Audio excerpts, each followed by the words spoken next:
Hey guys, just gearing up to record a few shows today, talking to these various guests about multifamily. I figured, you know what, let's talk multifamily today.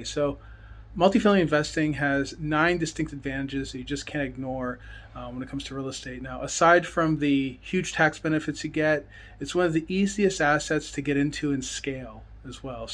But let's get into the nine advantages. Okay, so the first one, number one, the more doors you have, the easier it is to fund the project and, of course, manage it too. When you have more units, you have scale. It's hard to deal with just 2 units than it is 22 units. With scale, you're able to concentrate your efforts and do the repairs and updates and get better pricing because you're doing them all at once, or you're doing it with one group that's coming in and doing all the units, right? That's the first one. Number two, you're able to produce more revenue to bring on a professional management team. I often say it's easy to buy a deal, it's hard to run the deal. For 10 years straight, it's tough to do, right? But when you have that type of revenue that's coming in, you can hire on that professional management team, and that managers will probably charge you, 11%. But now you have a team of people that's on the property, and they will answer the phone, they'll handle the resident needs, they'll take care of the deal, right? And now, if you're paying a property manager $400 a month to watch your duplex, chances are nothing's going to happen. And you know what? Don't be surprised if they're skimming off the top, right? If you suddenly start seeing charges that don't really make any sense, right? Don't add up.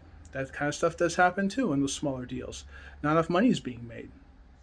Number three, more units allow for more amenities. Now, if you have 2 units, you don't have a gym, you don't have security, you don't have a swimming pool, you don't have a picnic area, you don't have a dog park, right? So there's no cash to build all that stuff in.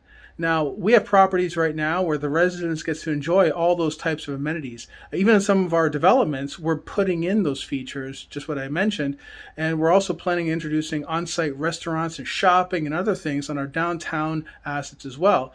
You simply can't do that on super small deals. Just there's not enough cash flow for that to happen, right? Not enough scale for that to happen too. Number four, you're closing one deal for one property, right?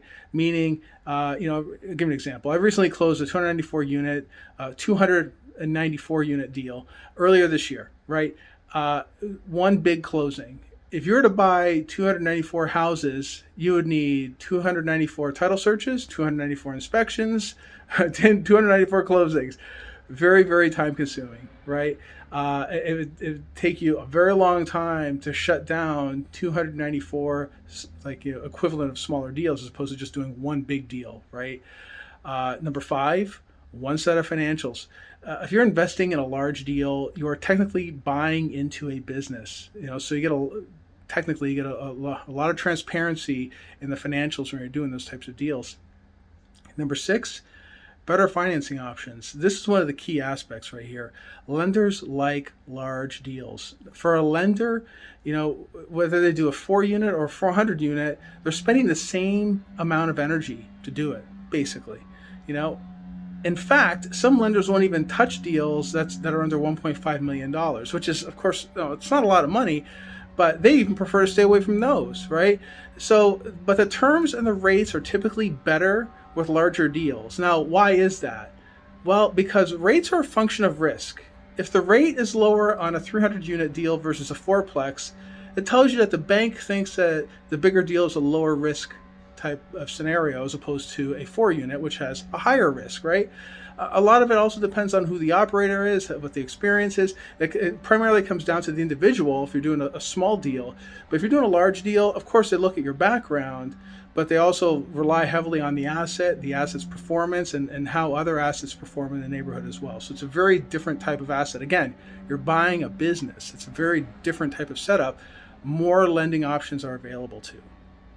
Number seven, there's cash flow to invest in capex. And by capex, I mean capital expenditures. This is extra cash that's used to improve the property, to drive rents, or even to do other repairs to increase the overall value of the asset. Now, if part of the business plan includes improving the property, the lender will provide additional funds for floors, cabinets, bathrooms, whatever to boost that revenue, right? Because they also have a vested interest in seeing that deal perform.